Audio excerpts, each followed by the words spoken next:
Common Knowledge is brought to you by our friends at Game Grid Midvale, our local game store who puts players first with weekly competitive events, below market pricing, and the best customer service available. Check out their online inventory using the link in our description. We are also sponsored by inkgaming.com. Use coupon code CCMTG10 at checkout for a 10% discount on all inked gaming supplies and accessories. You can support the show directly through Patreon at patreon.com/common knowledge.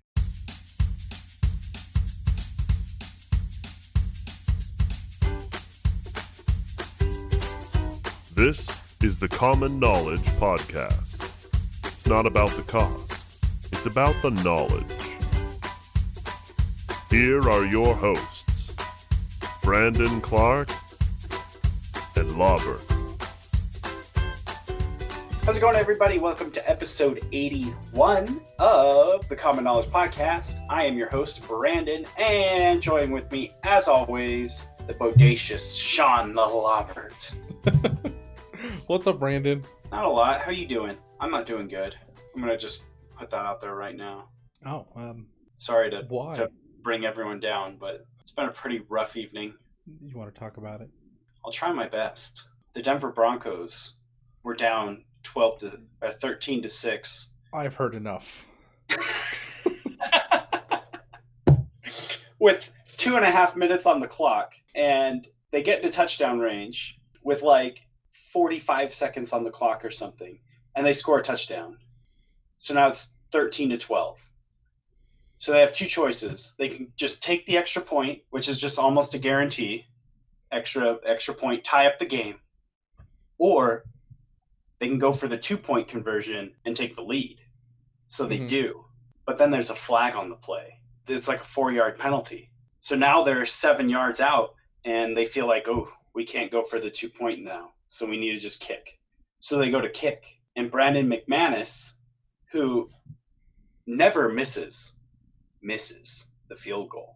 But there's a flag on the play. Defense, 5-yard penalty, offsides. The Broncos are now at the 2-yard line. So they're like, cool, get Joe Flacco back out there. They make the 2-point conversion. They're in the lead, 14-13, with like 20 seconds on the clock. And fourth down, somehow the Bears get into field goal range with 1 second on the clock. And they make like a 50-yard field goal or something to win the game. All right. It was rough. It was rough. It sounds exciting. It was very exciting. And then very, very heartbreaking. It's kind of like being 4-0 in a league with Jess Guy and then round 5 getting paired against Tron. I can relate to that part. Oh, man. How's your week been? Good. Biggest accomplishment has been I finally hung up this cabinet. It's been a huge pain in my butt. I won't get into that, but yeah, it's a huge relief. I tried to play some pauper, and I didn't hold with my word and just play some better decks. I tried to brew, and I just couldn't get anything together again, and so I have nothing to talk about. Nice. Well, how about we just get into it then? Since our lives are probably not what the listeners care about hearing, let's just get into the meat of the show. Let's take it away with the card of the week. Card of the week. So I chose this week's card of the week, and I chose Castigate. Castigate is a white and a black for a sorcery. Target opponent reveals his or her hand. Choose a non-land card from it.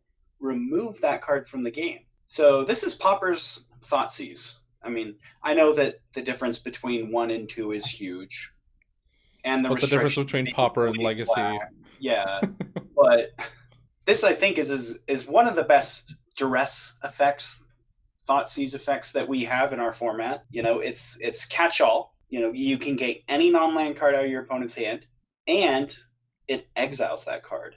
Well, that's super relevant. That's super relevant for our format.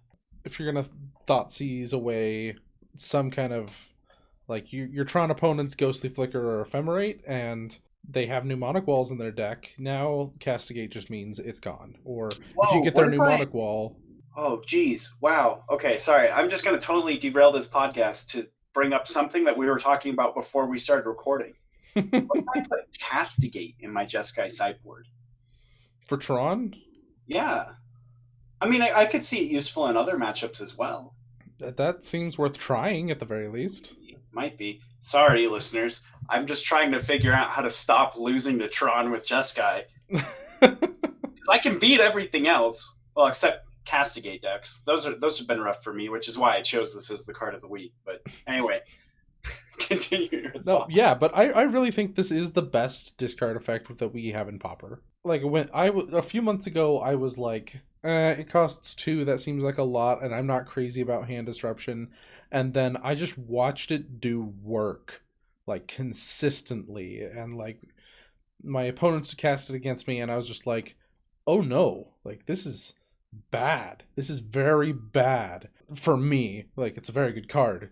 Castigate's amazing. Like it, even if like it doesn't affect the board, and it's not great for tempo. I'll admit those things, but it messes up their entire game plan. Yeah, well, think about, the deck that plays Castigate right now in this format, Black-White Pestilence. Their deck is just geared towards controlling the board, not falling behind. And if they do fall behind, they have Pestilence, the most powerful sweeper that we really have access to. Castigate is just so perfect at being an early, efficient answer that you just look at their hand, you get to pick apart whatever their strategy is, if they're trying to be linear, or you take that key piece of, that key answer that they have in their hand to one of your threats, either Guardian of the Guild Pact or like Pestilence or whatever. You can clear the way for your own game plan. And you do so well at keeping the board in check that you don't lose a lot by taking off a turn and some mana to cast Castigate. Yeah, that deck is like so removal heavy that if they don't have a creature on the field, then a lot of the time you have nothing to do, and Castigate you can always do something with. It's good in those counterspell matchups. Black and white typically don't have a way of interacting with that. I guess black has discard, and just this is just great discard. It is weak against aggressive matchups, and you're going to be taking it out against like Stompy and things, but you have all of the removal in the world and pretty good blockers, like unkillable blockers, and I think that's fine. What's that black card with Storm that gets things back from the graveyard? Reaping the Graves? That's it, yeah. Cool. So I take Pulsive Marasa out of my deck, replace the forest with a swamp, put Reaping the Graves in its place, and then I can put Castigates in my sideboard. Or I could just play some main deck Castigates. Who knows? All right, well, I'm going to experiment with this week and let y'all listeners know how horribly it goes for me next week. Okay, are you ready to move on to the main topic? Yeah, let's do it. Main topic. Okay, so our main topic has been petitioned for persistently by our viewers. Persistent petitions? Yeah, there has been persistent petitions for this deck. Oh or for God. this archetype. You realize what you just did, right? Because persistent petitioners is the mill card? Yeah, no, that was all intentional, Brandon. Okay. I thought this out like hours ago. I just wanted to make sure. I didn't know if that was just like a happy coincidence. Okay, but yeah, we're talking about mill. All of the various uses of mill and Pauper. Can you build a deck that is just straight mill, or that's kind of what you're doing? So I say we just dive into this. So cool.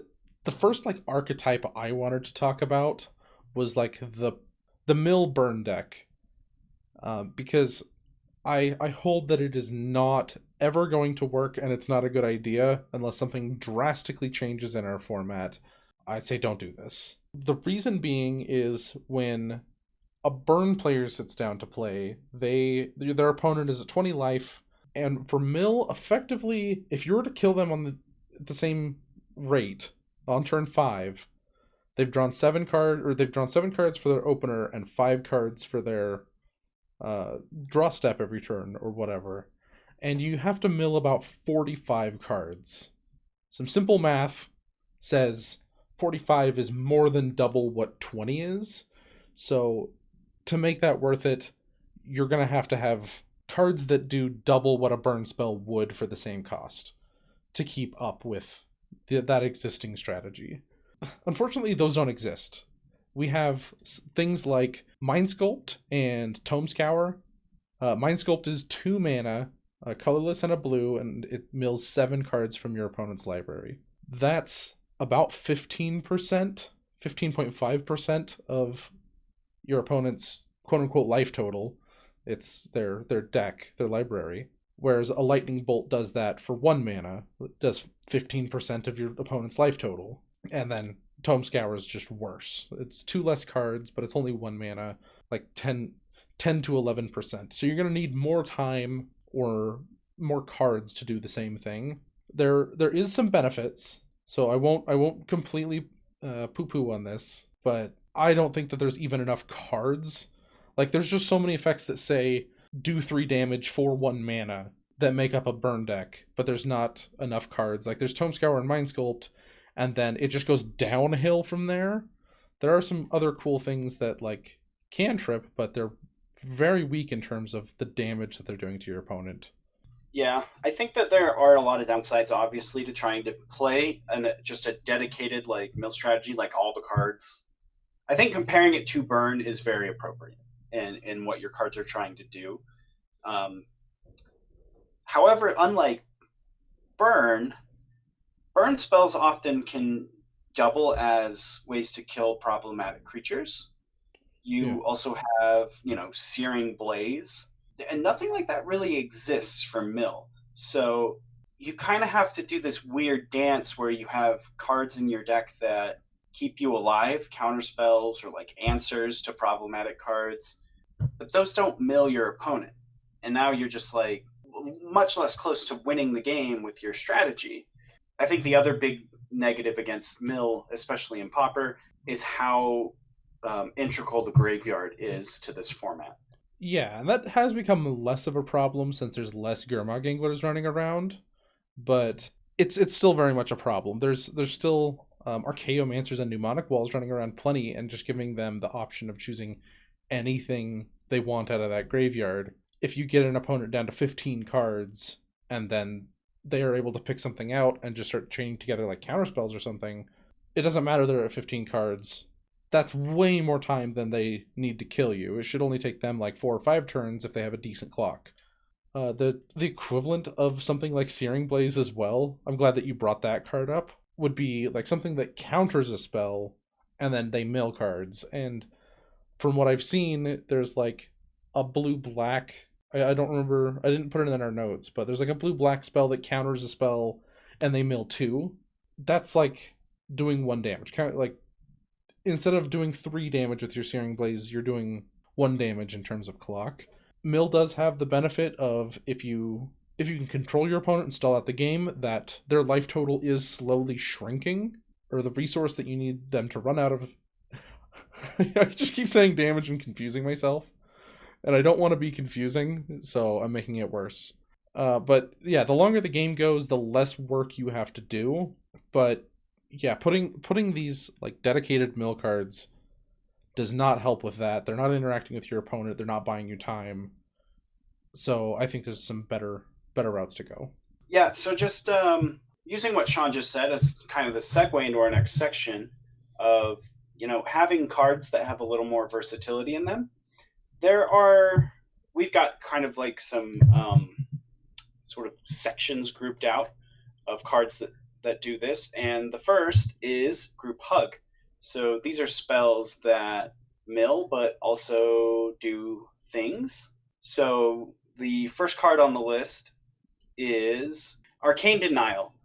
Arcane Denial is 1 and a blue instant counter target spell. Its controller draws 2 cards at the beginning of the next upkeep, and then you draw a card at the beginning of the next upkeep. I think it's sweet because if the cards are in their hand, that is very dangerous, but you've just kind of tempoed them out by countering what their current spell is. Maybe they're going to draw some spells that aren't as good, take more time to play, and they've drawn 2 cards. Like, your opponent draws 2 cards, which is effectively like your spell is doing 1 damage, and then you replace your card by drawing 1 yourself. So that is not bad. Like a card that replaces itself and does damage. Needle Drop is a really good card. But not only that, this card actually answers a threat to the board. Yeah. So this is one good thing going for Mill is Arcane Denial is really great. Yeah. All right, the next card that we have in this segment is Words of Wisdom. It's a 1 in the blue instant. It says you draw 2 cards, then each other player draws a card. So it's, 2 mana divination that also mills your opponent for a card. Ish. And it's instant speed, so you get access to those cards first, which is really cool. Yeah, that is a relevant thing. And, you want to think about in terms of what your mill deck's doing. It's similar to Burn in that you don't care how many cards are in your opponent's hand because you're just trying to, make sure there's no cards left in the library. So if you're letting them draw cards, that is effectively milling them in a sense. And you're just going to try to speed that process up so they can't play all the cards they've drawn. Yeah, I will say, unfortunately, you can't kill them fast enough with these strategies where those cards just don't matter. It's you're playing against Stompy, and they're able to play those cards, and it's scary as heck.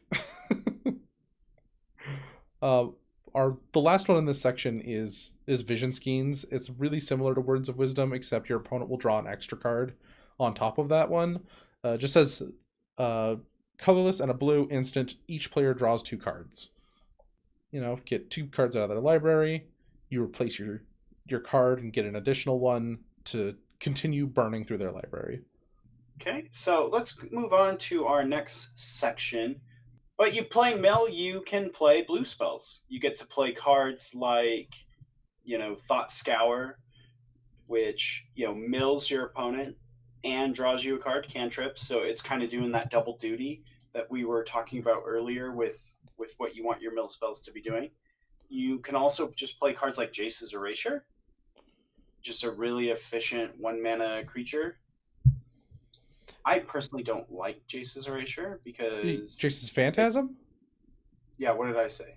Erasure. We'll get to that later. Oh, yeah, we'll get to that card later. That card's good. I don't think Jace's Phantasm is good. If you're like a dedicated mill strategy. Because this card doesn't do anything to mill. It doesn't make sense to me that you have beat stick creatures in your deck when you should be milling them. I don't know. It does feed into like the longer you can stall out your opponent, they're just passively like you have an automatic Curse of the Pierced Heart because of the strategy that you've chosen. It's a really crappy one, and they're gaining advantage every time they do it. But yeah, it's a thing. Like every time they play a Preordain or a Ponder, they've got a card out of their library. But if you're not familiar with Jace's Phantasm, it's a single blue for a 1/1 creature illusion. It has flying, and it gets +4/+4 as long as your opponent's graveyard has 10 or more cards in it. I think some small number of those just to stall it out and like alternate win con could be neat. I've never seen it work. But like in addition to all that, you just have access to Preordain, Ponder, Counterspell. I want to say Vapor Snag, but that wouldn't make any sense because you don't care about the damage. But yeah, just straight up burning your opponent out with mill, I don't think can work. Just not enough cards there. Yeah.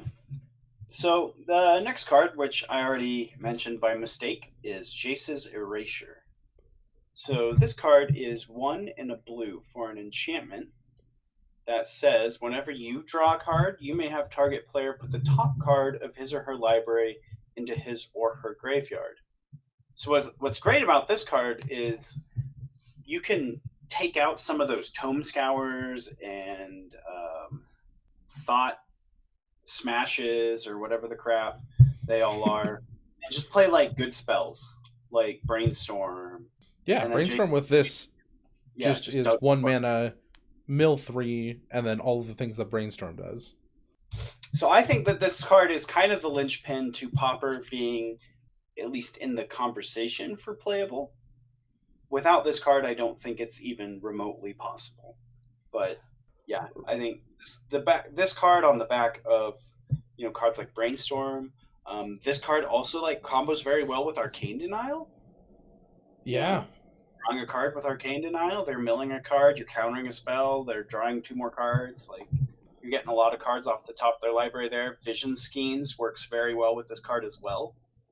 And I have played around with the idea of like, with all those group hug cards, like Arcane Denial, Words of Wisdom, Vision Skeins, and then just Jace's Erasure, comboed with bounce spells, bouncing your opponent's creatures to their hand when their hand is just so packed full of cards because you've made sure it is. It doesn't really matter that it's gone back to their hand rather than going to a graveyard because they have so much to play anyway. What's the difference? Just go ahead and play bounce spells like the removal spells. Just that, that's a decent way to buy time. They're still going to be coming at you, but just an idea. Anybody out there remember Delver Mill when people thought that was a good idea? I hated it. I think that was less of people thought it was a good idea and more just that like people who are playing Mill got sick of losing, so they put the best 1-drop in their deck. I think people were just sick of like all the Delver players wanted to try something different because Delver ruled our format for 2 years or whatever. Yeah, I don't know. Just if you aren't familiar with the Delver Mill deck, it was basically exactly like mono blue Delver, except they put in like Jace's Erasures and some cards that comboed with Jace's Erasure to mill your opponent out. It didn't make any sense. And their sideboard was just sideboarding back into being a normal fairy deck, which they pretty much did every time because they were just like the mill strategy is just worse than the fairy deck, and I just don't have a sideboard now. Yeah, I absolutely hated that deck. It didn't make any sense to me. It was stupid. Like, if you think I have a lot of issues with Jace's Phantasm, well, Delver of Secrets doesn't even synergize with your deck at all. But bruh, why don't people? One thing people used to do with Jace's Erasure was they'd put it in their sideboard as a win condition against control decks. So you're talking about switching up your colors in your whole deck for your Jeskai to beat Tron. What if you just slid in a couple of Jace's Erasures and made sure your Brainstorm count was high? Delver decks even have bad control matchups? I don't believe that that's the case. Maybe not. They just like play a bunch of efficient counter spells and like nug you with Delvers, or they just like play free 2/4s with flying. Okay, but maybe not as a Delver deck, but I know that the Flurry of Horns deck, the blue-red control deck, would play Jace's Erasure in its sideboard, and it was really, really good at beating control mirrors. The Flurry of Horns? Did you even say real words just now? Yeah, the pieces of the puzzle deck. Oh, the pieces of the puzzle deck. Okay. Yeah, but the pieces of the puzzle deck wasn't trying to tempo you out with 1-mana 3/2s. Like, those are very different strategies. I think that Jace's Erasure and the pieces of the puzzle deck is a very viable win condition. I'm talking about Jeskai. I'm talking about Jeskai. Like, put Jace's Erasure in your sideboard and Jeskai to beat Tron. That's what I'm trying to propose. Oh, that's what you're saying. Yeah. Okay. I totally didn't understand what you're saying. I thought you were comparing me putting black in my sideboard to these decks having Jace's Erasure, and I was like, this argument doesn't make any sense. No, yeah, it was grindy deck against grindy deck if you're blue. Jace's Erasure. That could actually be real life. Yeah. It's so. And then I don't have to take Pulsamaras out of my deck and make me worse against Stompy or Burn. Yeah, you just need to stop caring so much about combat or something. I don't know. That's interesting. Yeah, mill in pauper. You didn't think it was going to be actually useful, huh? I'm actually genuinely intrigued by that concept, yeah. But this was This was Turbo Fog's win con. They had these. They didn't have really any combo beside we're gonna fog every turn. You're never gonna be able to kill me. I'm just gonna draw so many cards that I have a fog every single turn, and Jace's Erasure means that you lose first. Turbo Fog was never meta. It was never great because Flaring Pain has existed since the dawn of time, and people played it. It was susceptible to burn and counter spells, but yeah, it was a deck. But one of the main things that people have done with Jace's Erasure is there's a couple of cards that combo really well with them. They combo not as well now, thanks to Gush being banned, but it was Whirlpool Rider and Tolarian Winds. So they do basically the same thing of they are a colorless and a blue, and they say discard your hand and then draw that many cards. So Whirlpool Rider is just a 1/1 that does this. So if you have something like Snap or Vapor Snag or whatever, you can do this repeatedly. And then Tolarian Winds is just an instant that does this. So if you're discarding your entire hand, which if you're playing Arcane Denial and all of these other group hug cards that we're talking about, your hand should be 7 to 8 cards, and then you have 1 to 2 Jace's Erasures out, play this card, get rid of all of this stupid, like, you've used all the useful cards out of your hand or whatever, you draw an entirely new 7, they mill 7, or if you have 2 Jace's Erasures out, 14, and that's pretty substantial, and you've done something useful, which, that's a great combo. Like, Gush used to be, you would gush all of your lands back to your hand, have 14 cards in your hand or whatever, and then cast a Whirlpool Rider, and they would mill their entire library. I believe that's what the Delver Mill deck was trying to do. Instead of, like, it had Delver of Secrets, and then it had just, like, fairies and stuff. I don't know. Let's never talk about Delver Mill again. I don't know. Our conversation on Delver Mill, I think, was probably pretty beneficial to me.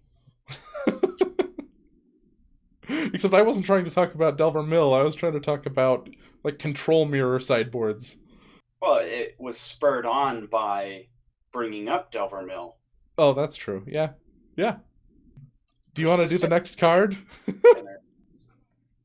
Yeah, it's Persistent Petitioners.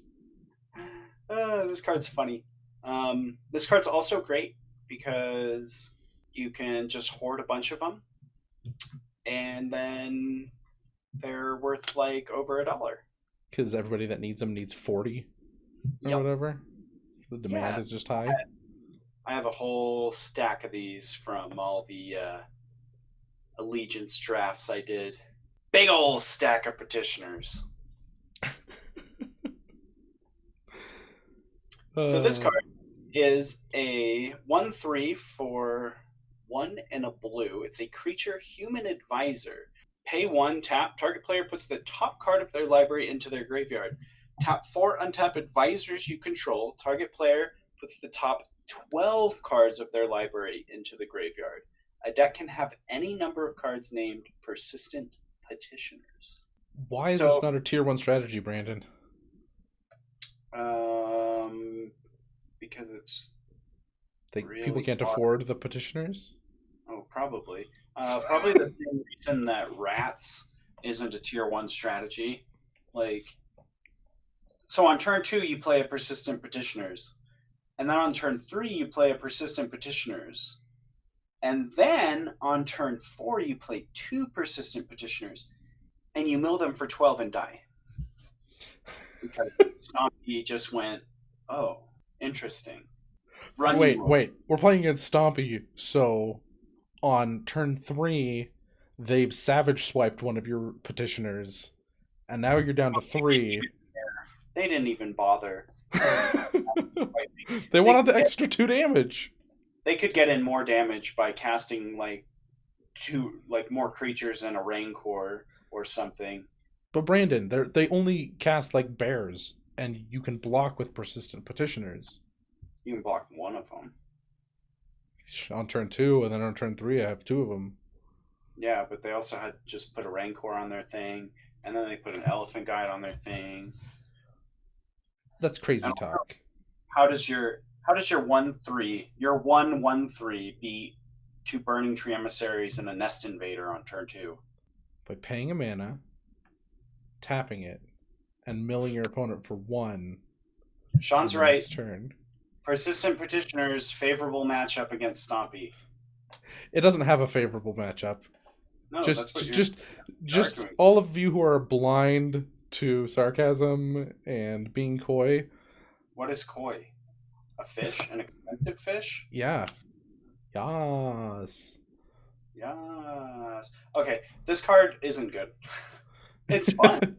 It's cool. I like that things like this exist for people to have fun with, but we're not a fun podcast. We're not here to have fun. We're here to win. Yeah. Not really. Well, we do have fun because winning is fun, right? That's the only way we have fun. Yeah, I'll say yes. I mean, I have decks that I consider like, oh, these are fun, but I just don't play them because losing is not fun. I have a deck that I think is fun. It's Elves. I don't play it a lot because I don't like losing to Jeskai or Tron. That's why you just played Jeskai. Yeah, so then I only... You did say you played Burn. You played a couple leagues of Burn. Oh, I did, but that was for science. Yeah. That wasn't for fun.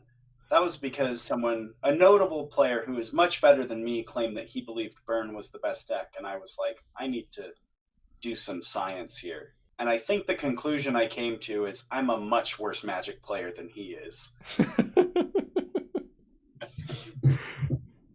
Because I found my experience with the deck to be very middling. But... yeah. I played a lot of Burn when I felt like Burn was really, really good. And then Blue-Black Delver just got stronger and stronger. And then I stopped playing Burn. Started playing Boggles. Anyway, enough about me. We have some more mill cards to talk about. Yeah. We're now into decks that kind of just have mill thrown in, sprinkled in. This is where you're going to see mill actually used the most. Because all of those, I think, are too dedicated. There's just better ways to do it, different strategies that are going to pay off better. The first one we have is Curse of the Bloody Tome. This doesn't see near as much play as it used to, but when it saw play, it was like 1 or 2 cards. It was usually 1 in the blue-black control deck. And Curse of the Bloody Tome is 2 and a blue for an enchantment or a curse. It says enchant player. At the beginning of the enchanted player's upkeep, that player puts the top 2 cards of his or her library into his or her graveyard.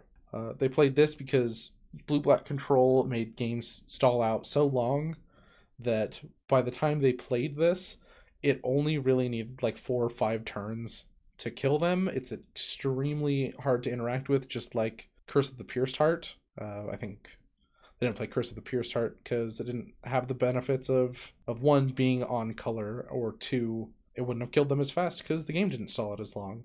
All right, the next card we've got is Sage's Row Denizen. So Sage's Row Denizen is a 2/3 Vidalcan wizard for 2 generic and a blue. Whenever another blue creature enters the battlefield under your control, target player puts the top 2 cards of their library into the graveyard. So this card has actually been seeing a lot of play lately in familiars as their primary win condition. They can generate infinite amounts of mana, and then they just, ghostly flicker to loop Sage's Row Denizen. That keeps coming in. That comes into play. You mill cards, you die. I've also seen Tron decks implement it as a win condition. Sage's Row? Mm-hmm. Huh. I think that officially makes this the most played card in our show notes. Probably. Except for maybe Castigate, but that doesn't count. It actually might be really close. There's probably about the same amount of familiars decks as there are black-white decks floating around right now. Really? Castigate's played in high numbers. Sage's Row's played as a one-of in decks that play it. Okay, yeah. Anyway, that's not really a relevant topic, but Sage's Row Denizen is nice because you don't have to dedicate your deck to milling. You dedicate your deck to doing its combo thing. Like, Familiars still just plays all the familiars, Ghostly Flickers, all those other cards that go into making that deck tick. Their snaps, etc. And then once they've locked things up, got their combo off, generated all their mana, they just put Sage's Row into play, loop it, you're dead. This episode feels a lot like our ramp episode of like, hey, dedicating your strategy to mill or to ramp is bad, but there are ways that actual decks are implementing this that do work. It's almost like this could be anything, like not like anything. This is the best card that they could be playing that just kills you, and they don't have to put in that much effort of like, okay, I have to do this combo like 40 times so that I can generate enough mana to Kavarik's Torch you or something like that. It's just like, okay, I just go through the motions. Every time I do it, my opponent slowly dies. Easy. It's very similar to me as, or it feels very similar to me as like Labman kills in EDH, where you don't really have to dedicate a whole bunch of slots in your deck to your win con. Like Sage's Row Denizen is just the one card, and everything else in your deck sort of just works as an engine. And then when you're ready to win, you just go grab Sage's Row and win. Right? In EDH, it's like similar. You're like, set up an infinite mana loop, draw my whole deck with cards that are just good anyway, like draw spells and spells that ramp your mana, and then you just put Laboratory Maniac into play. Sage's Row feels very similar, and I really like that in a combo deck where your deck can be very versatile. Like Familiars, Snap is a combo piece, but it's also a form of interaction. Yeah, like a really good form of interaction. Yeah. And Mnemonic Wall, that's just, Familiars uses that as just a really powerful value engine while they're trying to get things set up. It's just like, snap your thing, Mnemonic Wall, get back my snap. The whole deck is the engine, and it's just like, okay, it's just this little add-on that, okay, the engine just powers this, and I win. I think that's super cool, and I think the best mill strategy in Pauper. Yeah, you don't have to take anything away from the engine to fit this into your deck, to fit a win condition into your deck. It just fits. And sometimes you just have Sage's Row Denizen on turn 3, and it's a pretty decent blocker. Some decks don't have a lot of removal, and then you're just like, okay, play my Mnemonic Wall, mill, and you just are like setting things up, milling them as you go. So, this card's like not dead when you draw it, and it kills them when you need it to kill them. Mm-hmm. Sadly, it is downhill from here since we've peaked with Sage's Row Denizen. We have Stream of Thought, and I wouldn't have even thought to add this to our list unless I died to it yesterday. What? That's just so funny. I've killed people with this card in Modern Horizons Limited. It's actually really good. Did you go infinite and just kill them? Or you just did it for value? No, you just, set up a big board. They can't, neither player can attack. And then I Stream of Thought, buy it back, mill a quarter of their deck. The next turn, buy it back again. Buy it back? Or replicate it, sorry. Yeah. Replicate it a bunch of times. I'm going to read it. Stream of Thought is a single blue for a sorcery. It says target player puts the top 4 cards of their library into their graveyard. You shuffle up to 4 cards from your graveyard into your library. Oh, I see what you mean by buy it back. I didn't even realize that there was like a shuffle it back in effect on it. Yeah, you get a bunch of copies of this into your deck because it's really easy to get these late in the draft. Big surprise.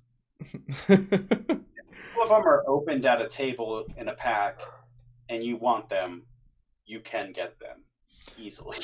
So there is one more clause on it. It has replicate for 2 blue, and replicate says when you cast this spell, copy it for each time you paid its replicate cost. You may choose new targets for the copies. So what my opponent did was they were playing the Defenders combo. They put Freed from the Real on their Axebane Guardian, tapped it and untapped it until they had like 60 mana, And then cast Stream of Thought Replicate is like 7 and just milled me out entirely.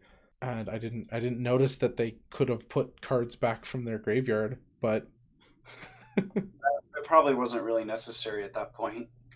no, yeah, definitely not. They probably just clicked through like, no, I don't care. My opponent's dead. Yeah. But it's cool. It's a way to like win the game on the spot after you've generated infinite mana. There's a lot of those, but mill's not a bad way to win. Like if you're comparing it to like Kavarik's Torch, again, which is like you always got to compare things. Yeah, like Prismatic Strands or whatever can shut you down. Yeah, just straight up counterspell if they have the 2 extra mana that Kavarik's Torch costs to counter, then that just gets shut down. But Stream of Thought, the replicates all count as separate copies of that spell, so they would need a counterspell for each of them, and it's going to shuffle the stuff you need back in, use your infinite mana to go through your whole deck again and try again. Yeah, Stream of Thought. Also, this is like the best artwork ever, isn't it?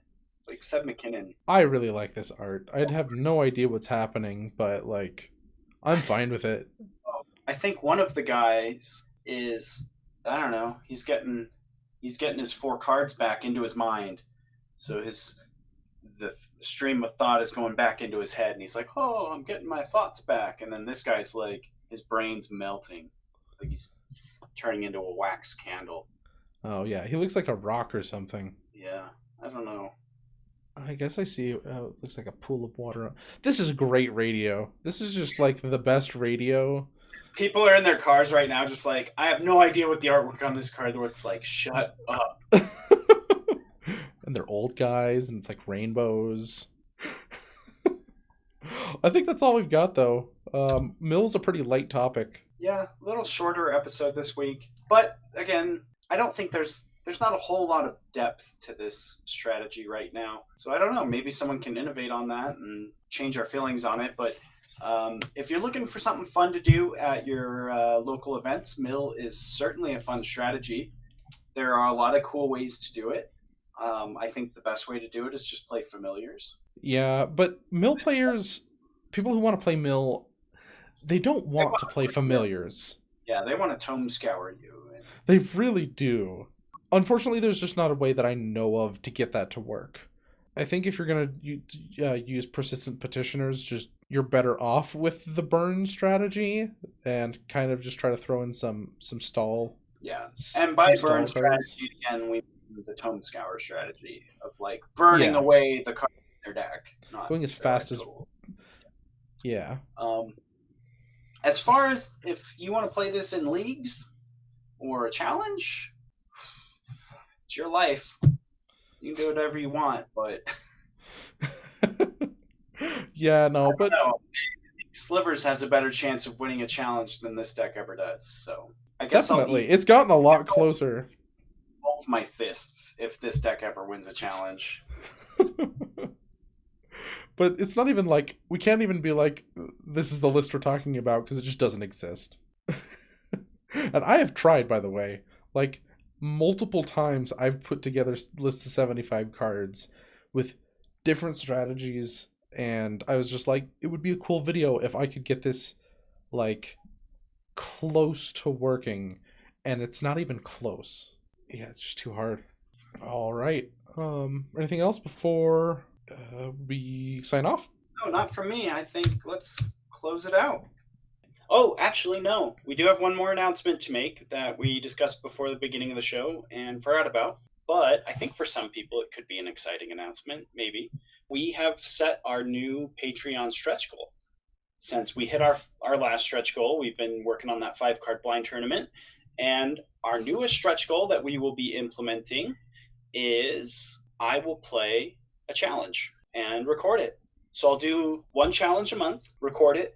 That video will get posted up to the Constructed Criticism YouTube page where you can find the show. We're going to set the bar at 35 patrons. So we're at 19 currently. So when we hit 35 patrons, I will play a league that month, record it, do all the stuff.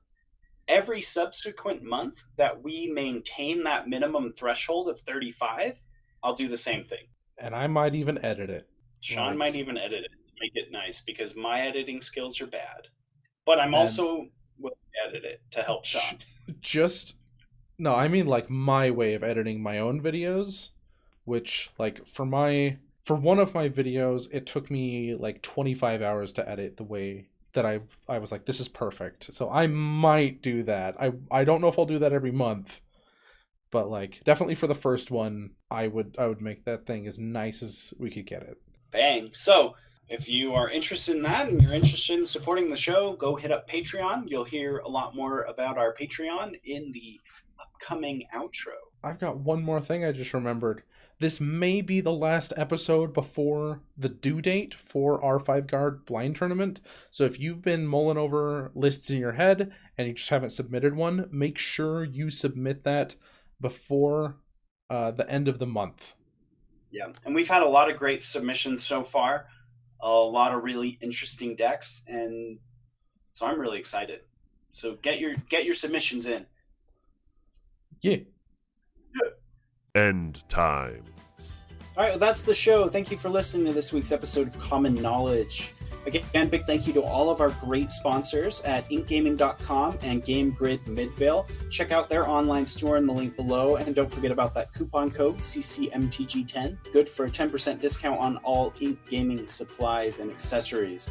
You can find the show on puremtgo.com, as well as the Constructed Criticism YouTube channel. You can also send us an email if you'd like to at commonknowledgemtg@gmail.com. We love your emails. We love reading them. You can find the show on Twitter at CKPodcastMTG, as well as our ever-growing Facebook group, Common Knowledge. And Sean, where can the listeners find you? You can find me on Twitter at Lobbert8, that is Lobbert and the number 8, as well as YouTube. You can find me if you just search for Lobbert. I have videos of me playing Pauper, usually Pauper Leagues there, so check that out. Boom. And you can find me also on Twitter at bclark_CK. Thank you so much for listening, and see you next time. Bye. Bye forever.